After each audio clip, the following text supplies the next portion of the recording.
大家好，我是彩虹。今天咱们来做酥脆好吃的大米煎饼，食材和做法都超简单。准备300克粘米粉，也就是大米粉，加入3克酵母，15克白糖，混合均匀，再加入400克牛奶，边加边搅拌。如果没有现成的米粉，把家里的大米泡几个小时，打成米浆来做也是一样的。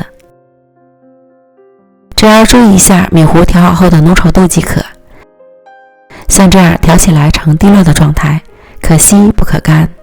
盖好保鲜膜，发酵1到2个小时。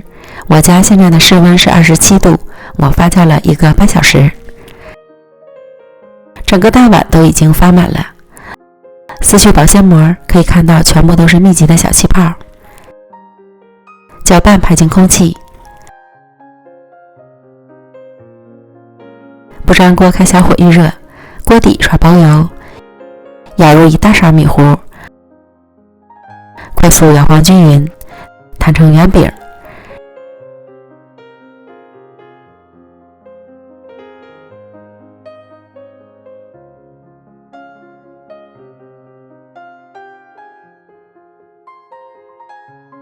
然后转中火，煎至边缘翘起，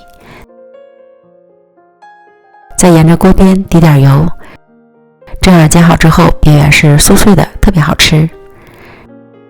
然后在饼的表面放上自己爱吃的馅料，我这个是黑芝麻粉、花生碎和白糖，你也可以用蜜红豆、红豆沙、糖桂花等等，喜欢什么就放什么。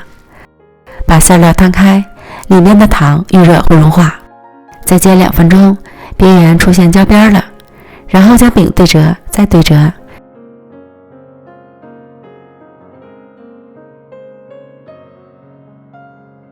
这样即可出锅。